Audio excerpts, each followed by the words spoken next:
Please join me in giving a big Texas welcome to Dana and Greg Gutfeld.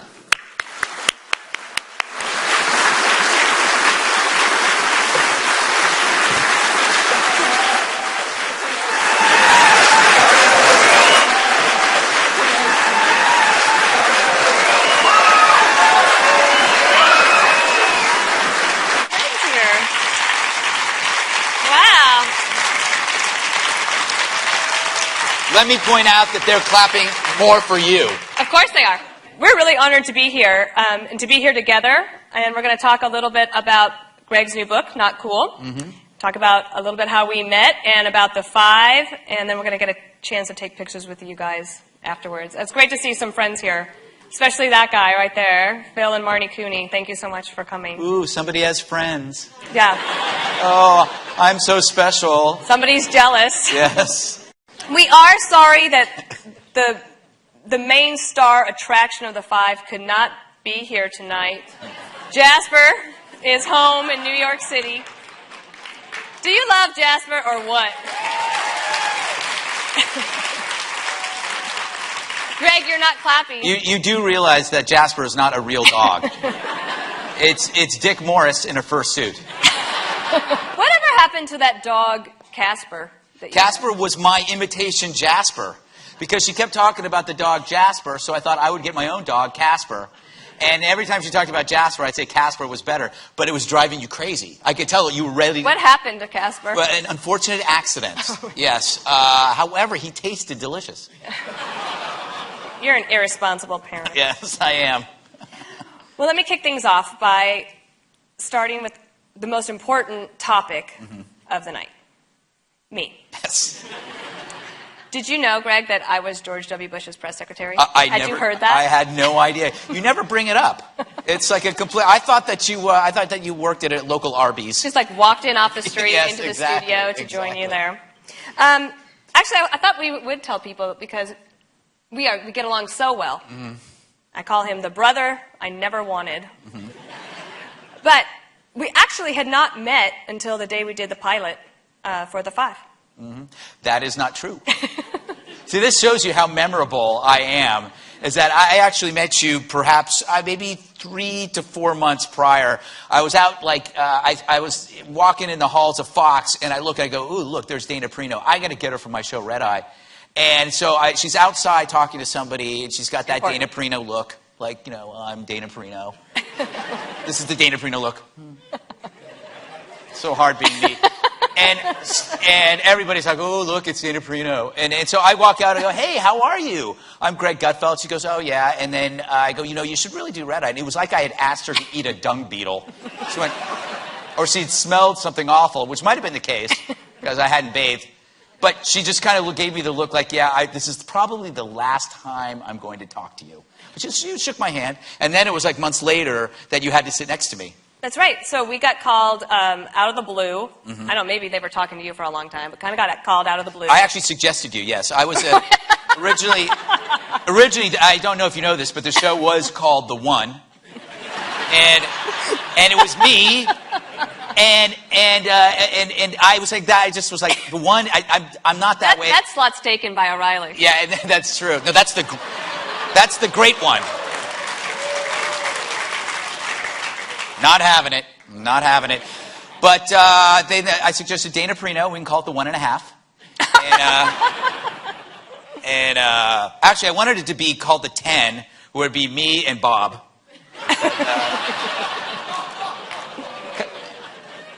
Because I'm not going to explain that joke. Because I think everybody got it. Yes. I think everybody got it. You had a chance to tour the Bush Library today, and yes. To give us, everybody that's gathered here tonight, your thoughts on the library? Well, I don't have many libraries to compare it to because I stay out of them, frankly. They've turned into just sins of, dens of sin. Have you been into any libraries lately? No. Oh, they're horrible. But this one was great. I got the iTunes library. The iTunes library is great because you can just get in there and out without even putting your clothes on. But the Bush Library is amazing. It gave me some incredible ideas for my own presidential library, which will be in approximately 2042, I think.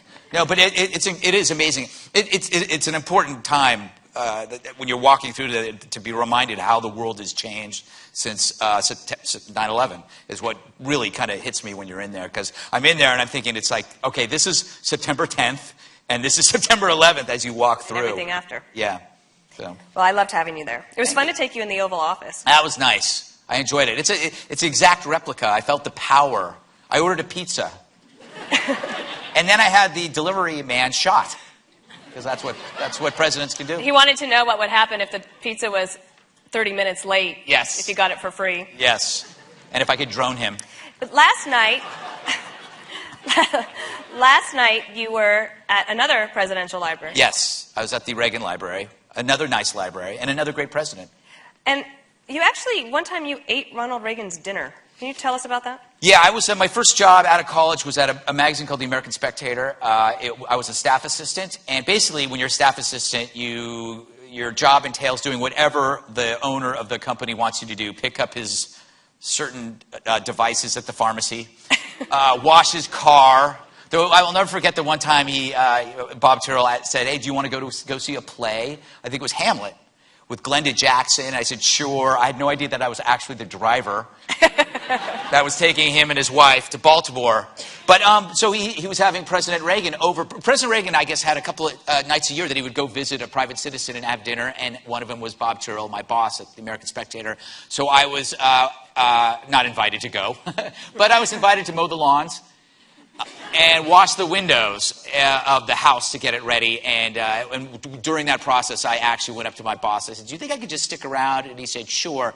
So I was able to stick around while President Reagan was there. And it was interesting because you're in it's very surreal. You're in a house on a normal block, and this huge motorcade is pulling up, and it's mind blowing. It's like a centipede and a Christmas tree in one thing. And you're looking, you want to go tell somebody, and you turn, and there's President Reagan. It was all a decoy. And he was actually behind me, like, for the last 10 minutes drinking, I think, a virgin, what do you call it, orange juice, vodka drink, but without the vodka. Screwdriver? Screwdriver, that's it. You know nothing about drinking. I know, it's amazing. And your instinct is you think it's somebody in a Reagan mask. That's...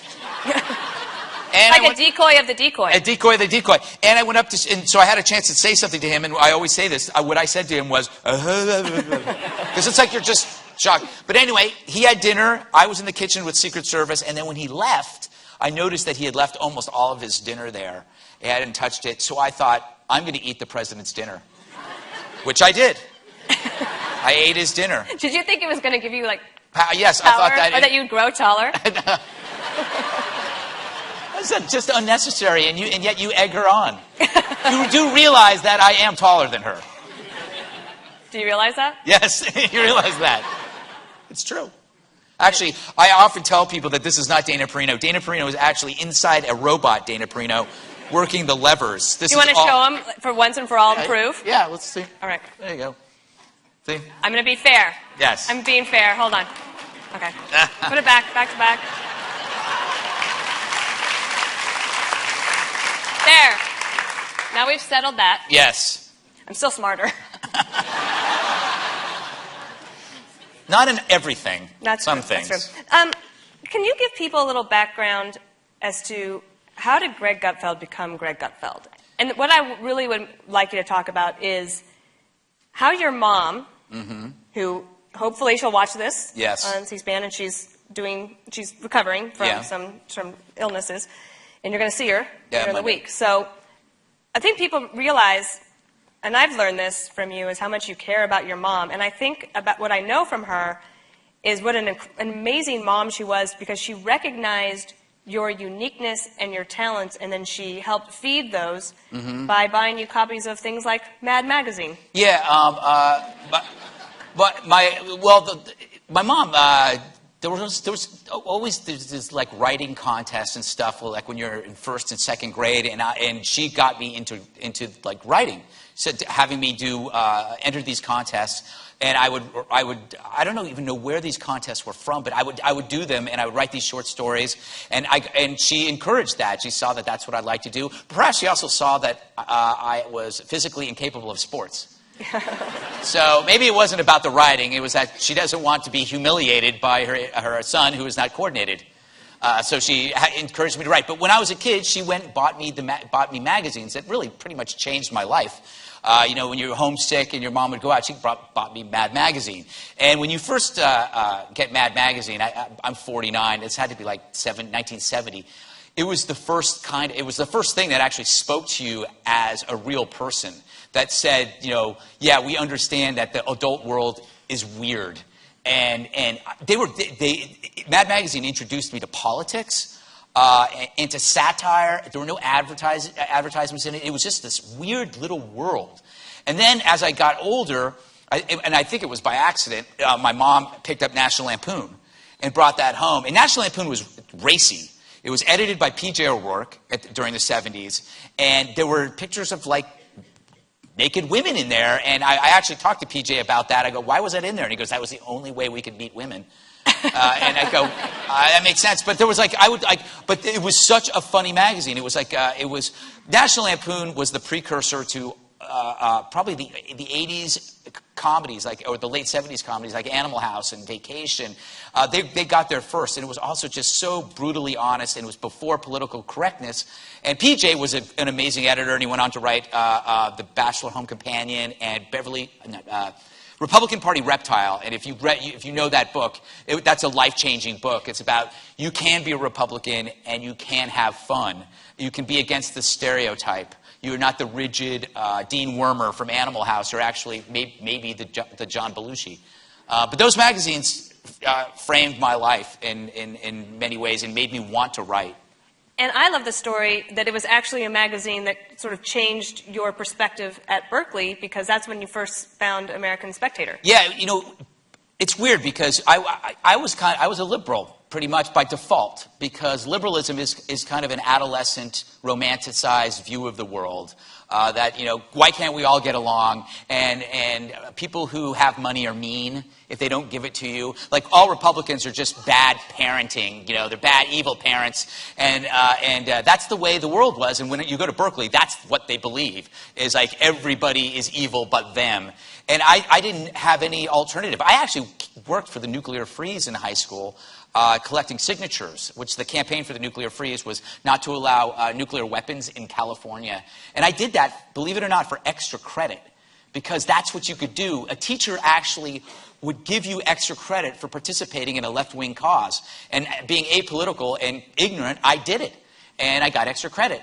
When I got to Berkeley, I just thought that's the way the world was when you'd go to the library and be yelled at by people. There'd be protests where people would actually be screaming at you just because you were, a white kid going, holding your backpack, and they would just call you names. A friend of mine was carrying this oversized magazine called The American Spectator. I didn't know what it was, and he gave it to me. And I looked, and I go, my God, there's a whole other world out there, an alternative view that actually makes sense. And then 2 years later, I believe, I started working there, because I said I wanted to work there. And the lesson there is, take any position. I was making $370 every 2 weeks. I had no money, but it didn't matter, because it was important that I was there. I wanted to work there, and I didn't care in what capacity I would have cleaned the toilets. And maybe I probably did, and I don't remember. From there, you worked for a lot of different magazines. Yeah. I thought if you could just pick out one story about, because every job that Greg has ever had, he has been fired from. That is... At some point. And if you could just pick one story to share of why you got fired, what would it be? Well, that's pretty easy, because it involves midgets. Or little people, I should say that, in deference to you. Please. Magazine Publishing Association had an event, How to Create Buzz, which is designed for you to create public relations press. And I thought it was stupid, and they asked me to come speak. And I said, hey, if you need a seminar on how to create buzz, you're hopeless. And then I thought that was really cool that I said that. And then I started thinking, no, that was stupid, because I could have said that to them on stage. So I called them back up, and I said, I want to be on. They said, no, we've already filled your spot. I was the editor-in-chief of Stuff. And they filled the spot with my brother magazine, Maxim. That editor got the spot. And I was kind of ticked off, and I was thinking, well, what could I do? And so I thought, little people. So the great thing about New York is you can call up and order anything. So I ordered 3 little people. Actually, I had a friend who works like in a burlesque show, so he could get anything. So I said, can I borrow 3 of your guys? And he said, sure. And so I called and reserved seats at this conference, and the 3 little guys were in there, and they had clipboards and they had their cell phones on vibrate. And so when the conference started, it was like the editor-in-chief of Glamour, the editor-in-chief of Oprah's magazine, the editor-in-chief of Rolling Stone, all these bigwigs were up there. When Cindy Levy started speaking, who was the editor-in-chief, I think at the time of Glamour, their phones would ring on vibrate and would create buzz because it's on a clipboard, and you just could hear this bzzz. And everybody's like going, what's going on? Bzzz. I forgot to add that each little person was dressed as a character. One was a gangster. Another one was like a British socialite in a top hat, and another one was a preppy. And so they were all sitting in different parts, and all of a sudden some of these people are talking, and you just go, bzzz. They're going like, what's going on? And finally, Sidney Levy goes to this, can you please turn off your phone? And he said, you're saying that because I'm short. and she said, no. She goes, I'm short. I was not there, but I had a person there who was watching the whole thing. So the great thing about this was I call it subverting the subverter. People in magazines think they're so cool and so much smarter than you are, and it's great to subvert them. So I created buzz using their own conference because it ended up in the New York Post, in the New York Times. It was everywhere. But it illustrated a very important point about political correctness. There was something going on in that meeting, in the audience, but nobody wanted to actually address it. Except one woman said, she stood up and she says, can't we just say something's happening here? Look, she was basically saying, there's 3 little journalists? I didn't even know there was one. There can't be 3. But nobody would say anything because they were scared of being politically incorrect. So inevitably, though, they were escorted out of the building, and I was promoted out of my job. Yes. So they actually made up a title. They made a title. It was called Director of Brand Development, which is defined as, please get away from our product. And they even sent me to California. They paid for the rent for my apartment, and they would throw money just to get me away. Go away. So that was a great transition. I must compliment you. I had no idea. To your new book that just came out last week. It's called Not Cool. I think you all have a copy. Mm-hmm. I had a chance to read this when it was loose leaf on the floor of my office, and I spent a day, and I worked with you on The Joy of Hate, just on the publicity piece. Mm-hmm. And I think this one, as your 6th book, is definitely your best. Oh, well, thank you very much. And I mean that sincerely. Oh, There's like no punchline. Yes, and because I asked you to say that, and I'm glad you said that. No, it is very good. And it debuted at number 7 on the New York Times bestseller list. Mm-hmm. So. Thank you. It's a big accomplishment. And I thought maybe I'd just give you a little bit of room to run here and to explain, what did you examine in this book? What were you trying to get across? Well, you write a book when you start noticing trends, when you're writing articles and you keep seeing this thing come up, and it was things that were just driving me crazy, like why are people making stupid decisions? And almost universally, people make really dumb decisions or bad decisions because they want to be liked, or they want to be liked by special people. So you elect a president because you want to be seen as cool for voting for that person. You want to be for a program, even the program's destructive, because it sounds good that you're for that program. And that whole thing, the idea behind that is you want to be cool. And who decides what's cool? Well, I call them the elite hipster, but basically it's the progressives who believe that anything in life that is traditional or that tends to work or that's a product of common sense is stupid. It's irrelevant. It's antiquated. It's old-fashioned. It's like John McCain, not Barack Obama. So you have a war hero who was a seasoned senator, whether you agree with his policies or not, but that's old school. You have this young African American, that's new. So it doesn't. Cool is a value neutral term. It's neither good nor bad, and that's why, to me, it's bad. Because now you can tell somebody to do a bad thing because it's cool, whether it's experimenting in bizarre drugs or it's engaging in any kind of risky behavior because, don't worry about it being good or bad. It's cool. And that, in my mind, infiltrates all parts of life these days, not just, in adolescence when you're dealing with peer pressure, but also in politics, in elections, how people view the military as a symbol of American exceptionalism. Therefore, it's bad. It's uncool to be in the military. It's much cooler to be a pacifist, even though for a pacifist to exist, there has to be people willing to die for him. But the weird and the sad, or the two sad things about the cool is that they're utterly predictable in the rebellion. They claim to be edgy, but they're as edgy as a marble because they all agree with the same thing. And they have nothing to replace it with. When they say that they don't like something, they never have an alternative. Their alternative really is just destruction, which is why they romance evil in movies and in television. It's why Rolling Stone put the marathon bomber on the cover of their magazine, because it was attractive, alluring, and deadly. I make this point in the book, in the chapter on how cool is as evil in entertainment is constantly pushed upon us. If the bombing had occurred in the offices of Rolling Stone magazine, would they have put the bomber on the cover? Of course they wouldn't. They would have shown on the cover their bombed out building. But because they're detached from the actual suffering, they put him on the cover. And they wrote the article saying how bad it was that he did the bombing, but they still had I listed the adjectives of how they described the bomber, and it really was like they were describing Justin Bieber. Mm-hmm. And it just shows you, they took evil and they put it in the prism of cool. Like he was no different than One Direction or I'm trying to think of the he looked like an outcast from the Jonas Brothers. Yep. And but it was darkness is cool, and I think that is the microcosm of the book, is that makes him look cool. He has fans. If you go on Twitter, there are groups that support him.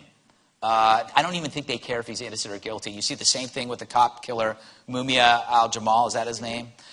The fact that I know his name pisses me off, because if you Google his name, it'll come up a million times. But the person he killed, Daniel Faulkner, the Philadelphia police officer, you Google his name, maybe it's 70, 100,000 times. What about Jim Carrey? Jim Carrey? Can you tell him that story? Jim Carrey. The actor. Yes. Yes, not the gardener. I just want to make sure. There probably is a gardener named Jim Carrey. Jim Carrey, after, because there was this a horrible gun tragedy in Connecticut, he decided to put out a video in which he made fun of gun owners. And in that video, he basically completely humiliates and ridicules the memory of Charlton Heston, a man who can't fight back because he is in fact dead. And he equates owning guns to being kind of like an emasculated, almost a castrated male. Like only a castrated man would need a gun. And it was really heavy-handed and stupid. And I called him on it. And I said, there's not a single fact in any of your arguments. And B, you're a coward. You're going after a man who's dead, a man who's like 20 times the character that you are.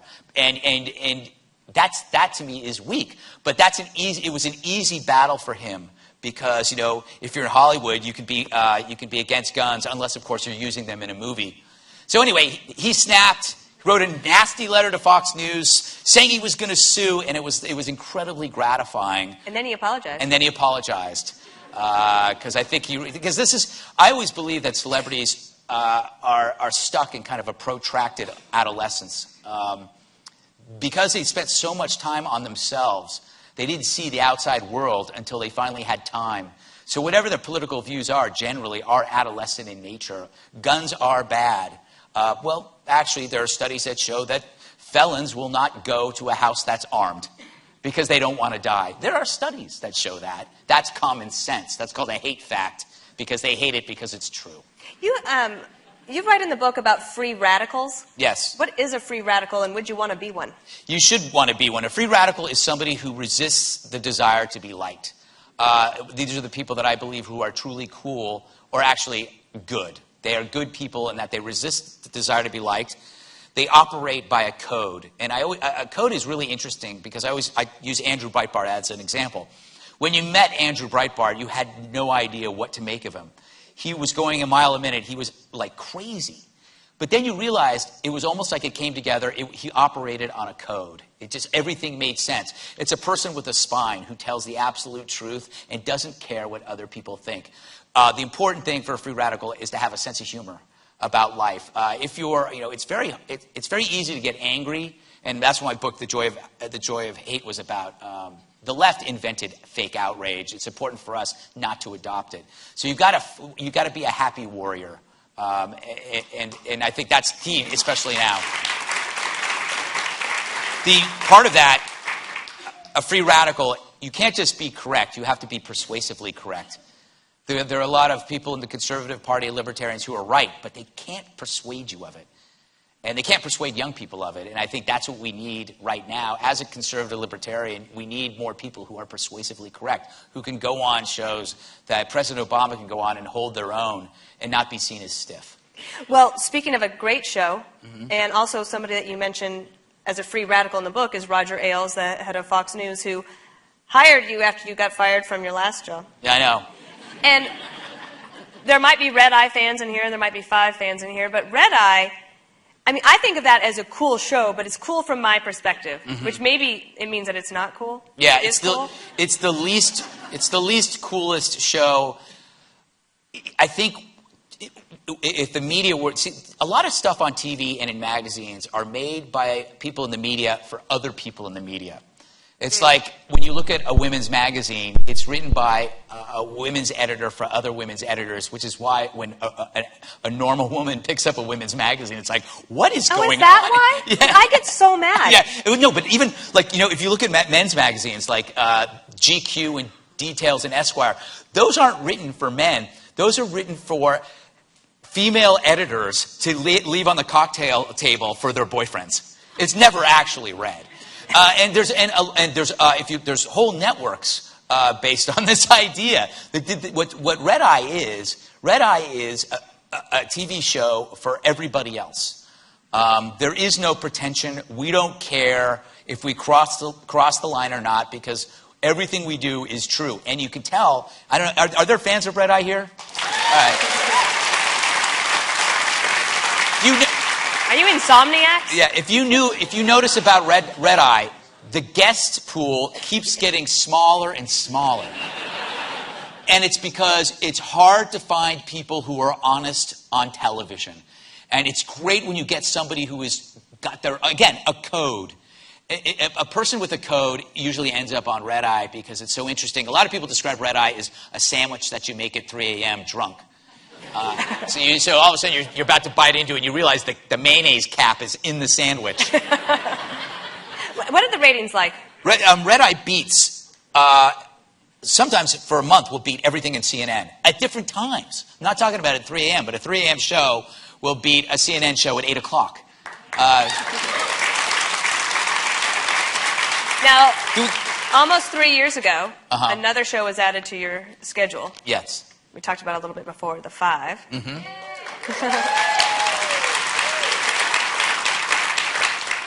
Or 1 plus a half plus 3.5.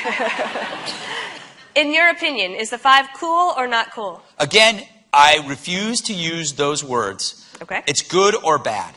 And the Five is good. And the reason why The Five is good is because, again, it's real. I'll bring this example. When The Five started, there are TV blogs written by media hacks who love to predict what's going to succeed and what's going to fail. And I remember on our anniversary of the show, second anniversary, I think I read one, which is, watching The Five, I just can't see how this is going to last more than at least 6 weeks. And you can almost hear his voice. And so on our 2-year anniversary, I put that. I think I read that on the show, and the guy who on the blog said, "Wow, that's obsessive that he would remember that." And it's like, so wait, it's my fault that I proved you wrong. That's a media hack. It's like there's no way you can win. But the success of The Five is that on other TV shows, they see an audience of their peers, which are people working at other shows. That's all they see. And they think, will this impress Anderson Cooper? Will this impress Rachel Maddow? the Five and Fox News in general sees beyond that to the audience. They look beyond, and the Five looks beyond their peers. We don't care what they're doing. All we care is the audience having a good time. And I think that's why the Five works, is because the chemistry is real. It's unpredictable because we don't care. We're not interested in impressing anybody who We don't even talk to one another before 4 p.m. No, we can't stand each other. I mean, you laugh, but we actually do not look at each other in the eye when we're walking down the halls. That's not true. Well, that's because of our height. You can't see them. Each other, yes. Okay, you do realize that she sits on 2 pillows during the show. That is a fact. And one of them is very special to me. It was given to Greg, actually, by a fan, sent to him years ago. It has a little unicorn on it. Yes. And now it's like my good luck charm. I'm not very superstitious, but I have to have that pillow. Yes. God knows where that pillow's been, too. It's like people send us some really... that's the funny story. When you meet fans of the Five and Red Eye, a lot of fans give you stuff. And when I was on a book tour last year, the bus was filled with gifts and mementos. And the bus driver, the people that work for the Premier Collectibles who were running the tour were saying, like, so why do you ask people to do this? Why do you ask people to do it? And I go, we have never asked for anything. We just happen to be a show where people come and bring us things. That doesn't happen to other shows. And they make us things. They make us stuff. I had a woman who was, during her chemotherapy, remember she painted the picture of Jasper? Yeah, that was great. No, other one. There was another one that it's like one of those paintings in a haunted house of Dana, where it's like she's with her dog, and it's like you walk around and you swear it's looking at you. It's like Dana like this. And it's very good of Jasper, but not that good of me. Jasper's you, but you were like this evil automaton. It's funny because it's in the Red Eye office, and we all just walk in and we don't even want to touch it. It's like we're afraid that if we actually put our hand on it, our hand will turn to dust, or like the Nazis in Raiders of the Lost Ark will just start melting. I have to ask about everybody's favorite character of the Five. For many different reasons, he's the favorite, because you love to hate him or you hate to love him. Mm-hmm. And it's Bob Beckel. Yeah. Bob Beckel! Okay. Bob Beckel! Yes. He's our crazy Uncle Bob. Yes, he is. And I can't say I met Beckel, but I remember him. I went to a debate in 1988 when I was working for The Spectator, and he was there, and he just seemed like a really scary guy. I was a conservative, so I didn't like him anyway. And he was there with Jesse Jackson, and I was like going, and then all of a sudden, it's like 20 years later, I'm working with him, and he really is a teddy bear. He's just this. He is a genuinely. I would say metaphorically he has a big heart, but I think literally he has a big heart. I think medically it's called enlarged. I hope everything's okay with him. But no, he's... Sometimes you get in big fights with Bob. I mean, and is that real? It is real. I think when we are on the show, we go at it because we were... You know what's funny? You cannot argue with somebody you don't like because it's like it's not worth it. Or you just... It's like, you know what? If you don't have a chemistry or rapport with somebody, you actually don't want to disagree with them because it just feels awkward. Mm-hmm. With Bob, because you actually respect each other, you can go at each other's throats. And then when the cameras go off, we're like, he'll say something to me, and I'll say something, but then it's like completely forgotten. And the great thing about Bob is that he's got a short memory. Yes, it's true. Yeah, you can tell him. He can be so mad. I had a big blow up with him last week in the B block. I lost my temper. I wasn't proud of it. I felt so bad that the next day I brought him chocolates, and he was like, "What is this for?"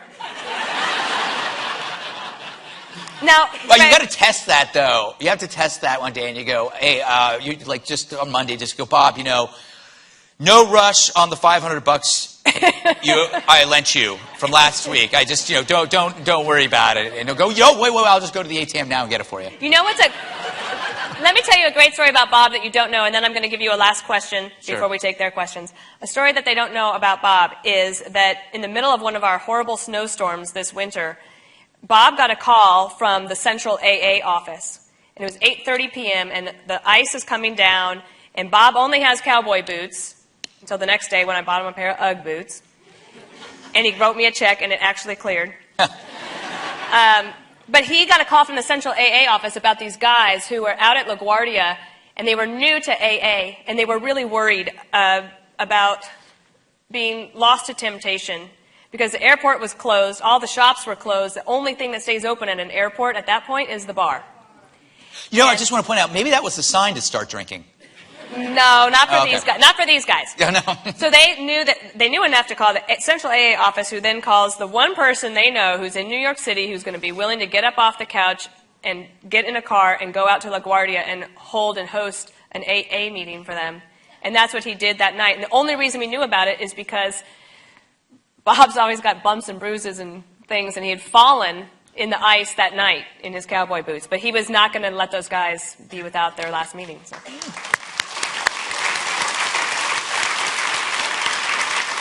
Okay.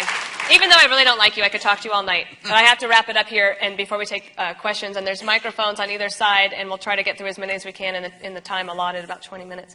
The last question I have for you is, we are approaching graduation. There's a lot of young people here and a lot of parents and grandparents who care about their children.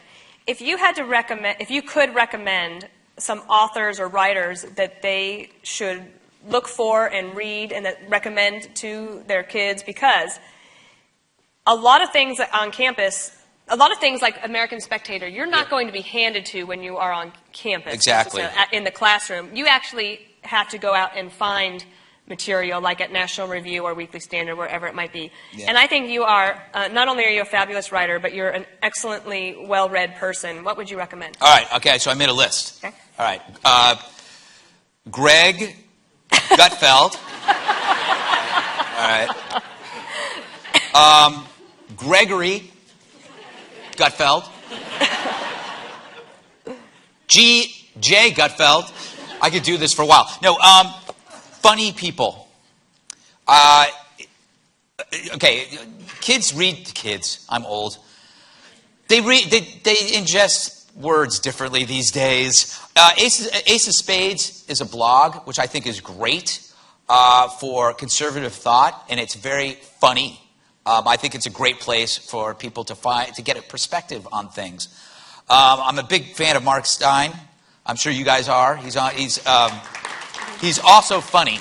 Yeah. It's important to find people like, for me, it was PJ O'Rourke. And Mark Stein is like that, I think, or could be like that. An interesting character that if you watch Red Eye, and he's a little too blue, but he could change an 18-year-old's life, is Gavin McInnes. Gavin got applause. He got applause, I'll tell him that. He writes at something called Tacky, I think it's called tackyblog.com, which is run by Tacky. Hit on Krauthammer. He's got 48 hours to find the missing girl. Krauthammer. Krauthammer in my office now. What is it, Captain? We need your badge. Oh, just doing my job. I could create an entire Krauthammer show around him. I probably have. A pretty heady writer from National Review, but just a beautiful user of words. Unlike me, as Kevin Williamson, we both love him. The great thing about Dana is that she sends articles to me every morning to read. And they're always. I think that's a great thing. Yeah, it is a great thing because I do read these things anyway. Florence King is a great writer. In terms of fiction, I wrote my favorite fiction writer is Jim Thompson, who writes pot boilers, film noir, dark pot boilers. The Killer Inside Me. He writes about evil, and I think he's great. And if you're into philosophy, Alain de Botton is a good writer. See, I actually nice accent. I made a real list. Of people, and also get him to start reading Reason magazine. It's really boring looking, but it's a libertarian magazine with a sound take on the issues. Did I leave anybody out? Anybody else? I think that was good.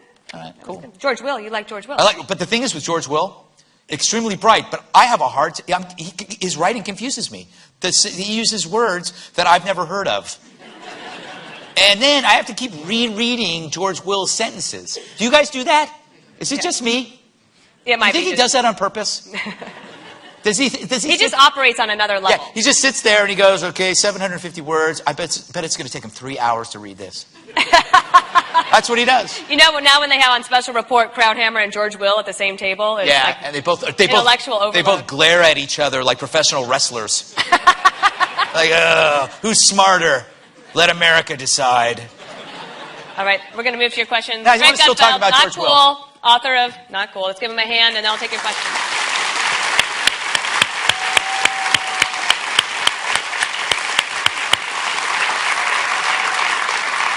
So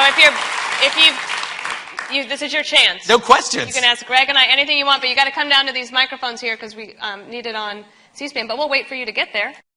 What do you think is the best approach to changing the not cool vibe, to introducing young people and other, changing the cultural norm of liberalism that's becoming right now?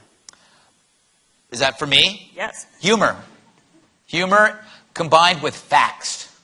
You got to know what you're talking about. It goes back to being persuasively correct. If you know that you've got a friend that constantly talks about global warming, instead of saying it's a farce and it's stupid, read a little on it, get the facts, and then respond with humor. And that's what basically that's what we do every day with the Five. Is that you read about something, and what I try to do is I try to create a metaphor to describe it to somebody. Also, a great tool if you can never have an opinion about something is pretend you're drunk. It's true. If you can't think of something to say about anything, envision yourself after 4 beers. You always have an opinion. You don't have to get drunk. You save money. Last week on The Independence, you talked about kind of how you come up with your book subjects. Do you think writing in The Joy of Hate about the Tolerati that led you straight into Not Cool? I think so. Because when I was doing the speech at the Reagan Library about the joy of hate, I had written this speech, and then I realized half of it was about the desire for acceptance. Why were people so worried about being politically correct? It's because they were fearful of rejection. Everybody wants to be liked. Nobody wants to be on the other side of the velvet rope that begins when you're in grade school. And political correctness is that coercive threat that if you don't believe in these thoughts, we are going to smear the hell out of you.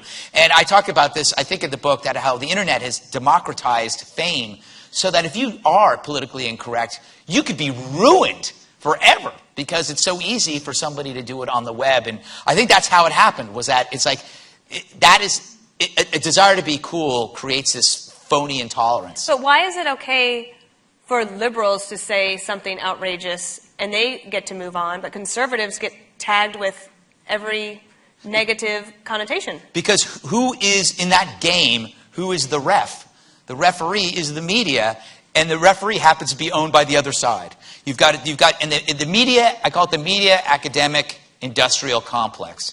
You know, you used to have remember they used to say in the 70s it was the military industrial complex. This is far worse. It all comes from the big giant stew. It's like they're all from the campus. The people that are liberal in campus either become professors or they get into media. They all believe, that's why I say they're as predictable and as edgy as marbles, because they're all the same. But that's why it's like, so if you can get away with saying something completely disgusting on the left and everybody will laugh, but if you do it on the right, you have a target on your back, and you just made that target really big. And if you're a free radical, you're willing to have the target. You're willing to have the target. Okay, over here. I finished the book yesterday. I'm a dyslexic audiobook junkie, and it came out. So, you made a comment about your disdain for people who place their identity over their achievement. Right. And that, to me, was one of the most profound things I took out of the book. The question I had, you brought up McGinnis a minute ago. How did you guys ever cross paths? Because his book is way out there, and I'd love to hear your autobiography, and I would love to hear a Beckel biography. How did who cross paths? Gavin McGinnis. Oh, Gavin McInnes. Oh, Gavin. Gavin, well, he created a magazine called Vice, which is one of the crudest magazines you will ever see in your life. I won't even tell you what's in it because You even told me not to look at it. I told you not to look at it, but it was phenomenally successful. And Gavin created the modern hipster. You see guys with goatees and earrings and nose rings and tattoos. That's Gavin. And when I found out that he was a conservative, I thought I have to have him on Red Eye. So I just emailed him, and he was hysterical. And he doesn't care about anything. He's a pro-life Catholic with 3 kids, but he looks like the most decadent Hell's Angel you'd ever run across. Just frightening. And he says the most politically incorrect things you will ever hear. I'd love to be on Red Eye with him. Yeah, it's just, and also he plays different roles. He'll play his liberal brother on Red Eye, Miles McInnes, and talk like this. Oh yeah, it's like the war in Iraq. You know, so he has that great tone. Oh my God. Over here. I'd be interested to hear what your observations are regarding Northwestern University football players wanting to become paid employees of the university as football players as opposed to student athletes. And especially when you look at it in light of most universities have such a liberal outlook with their faculty and everything, and now it seems like they're on the other side of the coin. Right. How can it get any worse? Is the way I see it. If they're out making money, maybe that will teach them to be capitalists. You know, there can't be anything worse in college than what's going on in the classroom. You know, but I will say this. I mean, it wouldn't be such. It's not so much about money; it's about character, and I think that's the problem. I have a chapter in Not Cool. It's called Bling over balls. Miami? I don't know, but no, it's sport. I'm talking about sports, people. And it's about how it used to be okay just to be an athlete, but now you have to have Bling a persona. before balls. Yeah, see, that was close. Bling before balls. Yeah, there you go. I don't know if I should. You have to. explain Yeah, that. I think you should apologize.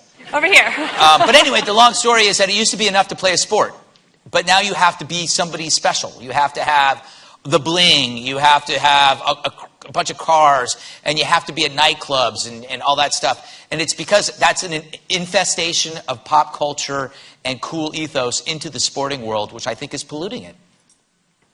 Yes, sir. Mine's a little an offbeat question. You like those? I'm a huge fan of the Five. What do you guys do during the commercial breaks that you guys come back laughing at? I have an idea. You guys should do pay-per-view, or you can watch you guys during the commercials so that we can hear you talk. You know, it has occurred to me that one of the ways to raise money for a charity would be to auction off one of those, an availability to see what happens in the commercial breaks, because sometimes it really is funnier than what happens on the show. This is an example.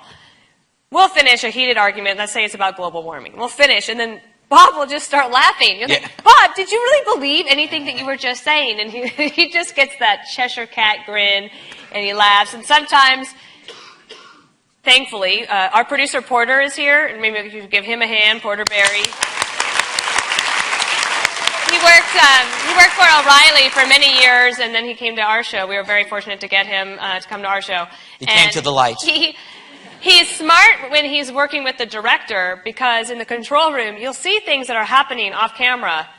So say the camera's on Greg, and over here, Kimberly and Bob are poking at each other and elbowing each other, like, Bob! Kimberly! Yeah. And it's just, sometimes we're like really angry, and like then there'll be silence. Yeah. For a while, and other times we'll just start thinking about like what is in the next block, or gosh, that wasn't a very good conversation, but usually it's pretty hilarious. Yeah, I mean, what I do almost immediately is I just get on my phone and I look on Twitter and I see what jokes worked. Yeah. And I just go, and it's because for me, Twitter is a video game. It's a video game for your brain in which, okay, say this and see what comes back, and you try to beat the last score. Yeah. That's so true. Yeah, it's like oh, I got 500 retweets, but in this case, like I will make I prepare for the show, and Danny can attest. I don't, half of the stuff I say is off the cuff, and the other half is dope. I better get this line in because I think it's a good line, and then I go and I go, how did it work? And if I see like just a shh all the way through, I'm like, you're happy. Yes, I'm very happy. And if you don't, you are so like a little wounded. I'm like going, how did that not work? He's like, and you sulk. No, I would. And you're like, no, wait, that was a really good joke. Why didn't anybody get it? Yeah, it gets me so angry when it really does get. It's like, how did that not work? And then I will sometimes use it again. What else? There's another thing that you do every day in the commercial break between the C and the D block. Can you tell people what that is? It's a weird. I think it's an obsessive compulsive thing where I sing about my food. And I don't know why, because see, but from 6 o'clock to 8 Let's hear o'clock, it. I prepare for Red Eye. We tape Red Eye around 8:15. And like around, it's weird, about 5:35 on the knot, I'm thinking, what am I gonna eat? And I go, Chinese food. And it's like, I don't even know I'm doing it. But everybody there is just staring at me. Chinese food. Ribs. Should I have ribs? Should I have ribs? Chipotle. Go into Chipotle. Across the street. Guacamole. No, we think it's hilarious, but who knows if it would do well if we actually aired it. But no, but the weird thing is, it's completely unconscious, and I do it every single day. And it's weird. I don't know why, but it just shows you, as an animal, how robotic you are. Like, there's just certain things that you do. You're not even aware you're doing it. That's a great question. Thank you. Anybody else over here? Yes. Just real quick, Dana, it's been really great to see your kind of personal and social evolution over the last couple of years. It's been incredibly fun, so thank you for that. Greg, it seems that the success of Red Eye has led to possibly the Five happening, and then also even a new show that I think a lot of people here are really liking called The Independents, as well as many of the guests that you've had now becoming mainstream on many of the other daytime shows. I'm curious as your comments on that, please. Also, who invented the leg chair, and will we ever see a return of Ab News? Ooh, okay. I'll work backwards. Ab News was... Which is why I said I wouldn't go on Red Eye. Yeah. Ab News was one of the greatest ideas I've ever had in my life. Because I worked at Stuff Magazine and Maxim Magazine. I was like, wouldn't it be hilarious if I'm reading the news while somebody is doing ab exercises, preferably a pretty girl, and you can exercise along while I'm doing the news. How can you not? That is that's a network. It is a network. But the problem was, it was like there's some people that didn't agree with the idea, and were like, you can't use our, like, I think, I won't say who it was. I know who. A newscaster on from Fox News, and it's like, these are our newscasters. You can't use them for these things. And I go, but it's great. But anyway, I mean, I can still do Ab News, but I've got to figure out who I use to do it, and I might use Mike Baker. Because he's got a big contingent. But anyway, the question before that, what? Oh, that was a creation of fans. We've never ever used that phrase ever in our lives. It is something that on Red Eye, because there's a woman on that edge, they go, oh, good. Jedediah's in the leg chair, they'll say, and it's like, but I never said that, and I don't really like the term, but I understand the term. But and the other thing about guests, Red Eye. The great thing about Red Eye, it's like a farm league for interesting people,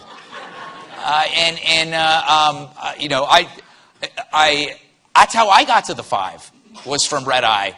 And you do see people from Red Eye ending up not just on Fox News, but ending up with their own TV shows elsewhere, who are too big now to come back and do Red Eye. I won't say their names, but they're we're always on the lookout for interesting, funny people.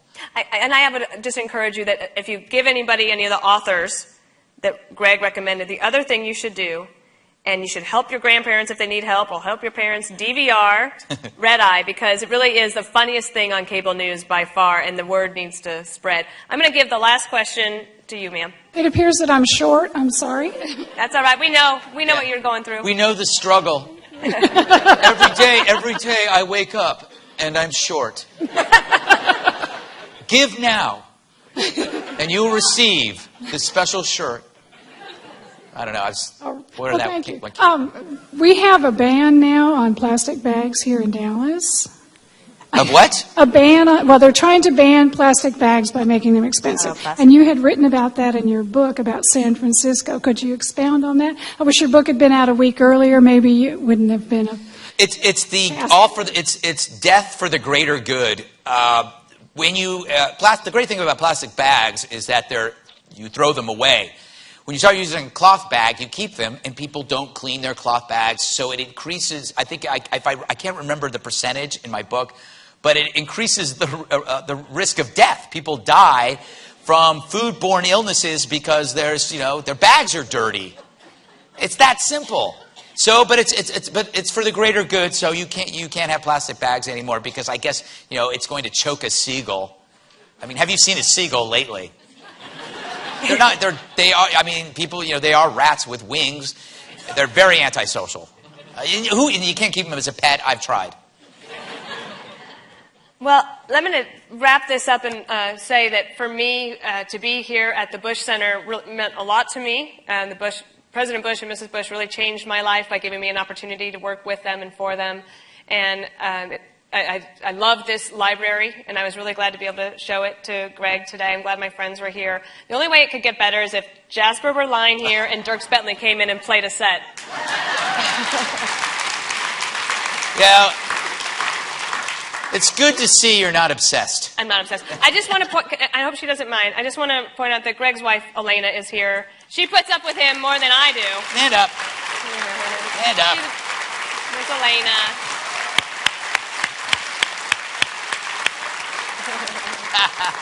And she's going to join him for his book tour that is continuing tomorrow, but this was a wonderful stop on it, and I'll just give you another chance to give Greg a last round of applause. Oh, thanks. Thank you. Yeah.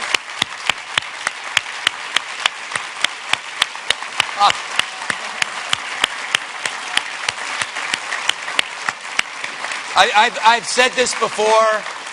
I've said this before. When you're short, every ovation is a standing ovation. 8-1. Not having it. Not having it. But I suggested Dana Perino. We can call it the 1.5. And actually, I wanted it to be called the 10, where it'd be me and Bob.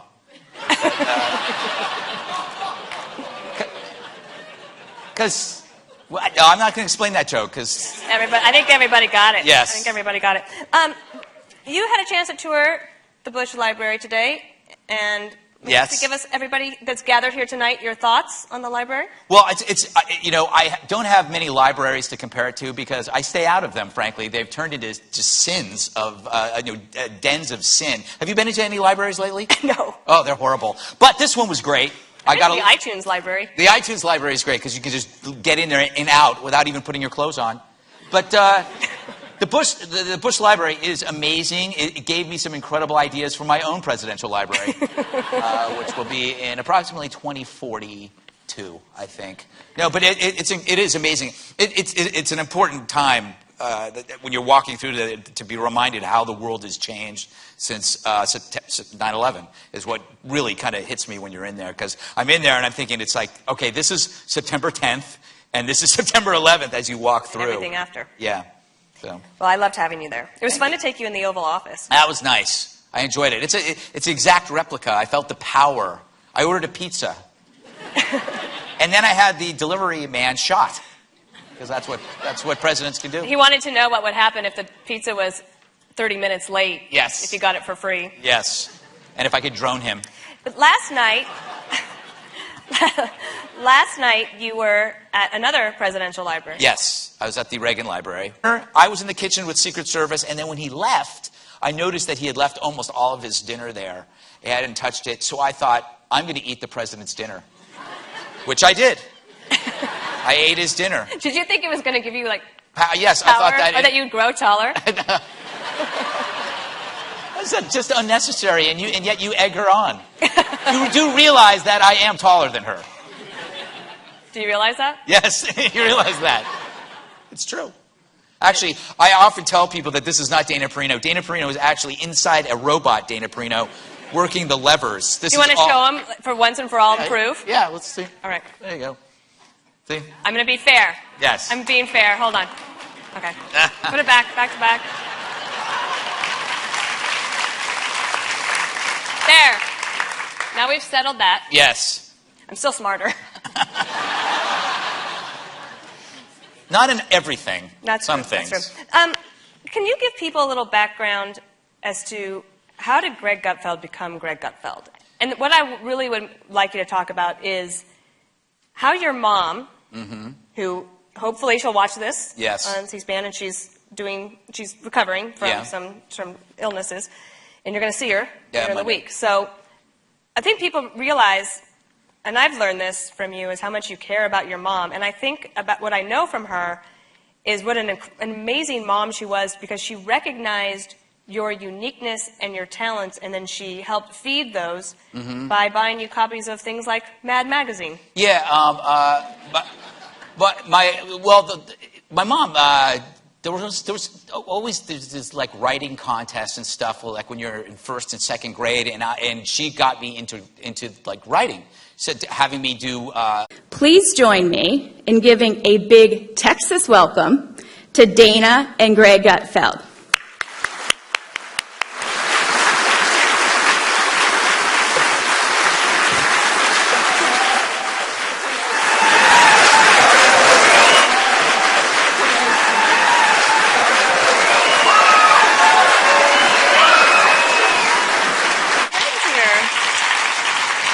Wow. Let me point out that they're clapping more for you. Of course they are. We're really honored to be here, and to be here together. And we're going to talk a little bit about Greg's new book, Not Cool. Talk about a little bit how we met and about the 5, and then we're going to get a chance to take pictures with you guys afterwards. It's great to see some friends here, especially that guy right there, Phil and Marnie Cooney. Thank you so much for coming. Ooh, somebody has friends. Yeah, Oh, I'm so special. somebody's jealous. Yes. We are sorry that the main star attraction of the 5 could not be here tonight. Jasper is home in New York City. Do you love Jasper or what? Greg, you're not clapping. You do realize that Jasper is not a real dog. It's Dick Morris in a fursuit. Whatever happened to that dog, Casper? Casper was my imitation Jasper, because she kept talking about the dog Jasper, so I thought I would get my own dog, Casper. And every time she talked about Jasper, I'd say Casper was better, but it was driving you crazy. I could tell that you were ready. What happened to Casper? Well, an unfortunate accident. Yes. However, he tasted delicious. You're an irresponsible parent. Yes, I am. Well, let me kick things off by starting. Another nice library and another great president. And you actually, one time you ate Ronald Reagan's dinner. Can you tell us about that? Yeah, I was my first job out of college was at a magazine called The American Spectator. I was a staff assistant, and basically, when you're a staff assistant, your job entails doing whatever the owner of the company wants you to do. Pick up his certain devices at the pharmacy, wash his car. Though I will never forget the one time Bob Tyrrell said, "Hey, do you want to go see a play?" I think it was Hamlet with Glenda Jackson. I said, "Sure." I had no idea that I was actually the driver that was taking him and his wife to Baltimore. But so he was having President Reagan over. President Reagan, I guess, had a couple of nights a year that he would go visit a private citizen and have dinner, and one of them was Bob Tyrrell, my boss at the American Spectator. So I was not invited to go, but I was invited to mow the lawns and wash the windows of the house to get it ready. And during that process, I actually went up to my boss. I said, "Do you think I could just stick around?" And he said, "Sure." So I was able to stick around while President Reagan was there. And it was interesting because it's very surreal. You're in a house on a normal block, and this huge motorcade is pulling up, and it's mind blowing. It's like a centipede and a Christmas tree in one thing. And you're looking, you want to go tell somebody, and you turn, and there's President Reagan. It was all a decoy. And he was actually behind me, like, for the last 10 minutes drinking, I think, a virgin, what do you call it? Orange juice, vodka drink, but without the vodka. Screwdriver? Screwdriver, that's it. You know nothing about drinking. I know, it's amazing. And your instinct is you think it's somebody in a Reagan mask. That's... Like a decoy of the decoy. A decoy of the decoy. And I went up to, and so I had a chance to say something to him, and I always say this, what I said to him was, because it's like you're just shocked. But anyway, he had dinner. Starting with the most important topic of the night. Me. Yes. Did you know, Greg, that I was George W. Bush's press secretary? Had you heard that? I had no idea. You never bring it up. It's like a complete. I thought that you worked at a local Arby's. Just like walked in off the street Yes, into the exactly, studio to join you there. Actually, I thought we would tell people because we get along so well. I call him the brother I never wanted. But we actually had not met until the day we did the pilot for the 5. That is not true. See, this shows you how memorable I am, is that I actually met you perhaps maybe 3 to 4 months prior. I was out, I was walking in the halls of Fox, and I look and I go, ooh, look, there's Dana Perino. I got to get her for my show, Red Eye. And so she's outside talking to somebody, and she's got that Dana Perino look, like, I'm Dana Perino. This is the Dana Perino look. So hard being me. And everybody's like, oh, look, it's Dana Perino. And so I walk out and go, hey, how are you? I'm Greg Gutfeld. She goes, oh, yeah. And then I go, you should really do Red Eye. And it was like I had asked her to eat a dung beetle. She went, or she'd smelled something awful, which might have been the case, because I hadn't bathed. But she just kind of gave me the look like, yeah, this is probably the last time I'm going to talk to you. But she shook my hand. And then it was like months later that you had to sit next to me. That's right. So we got called out of the blue. I don't know, maybe they were talking to you for a long time, but kind of got called out of the blue. I actually suggested you, yes. I was originally, I don't know if you know this, but the show was called The One. And it was me. And I was like that. I just was like, The One, I'm not that way. That slot's taken by O'Reilly. Yeah, that's true. No, that's the great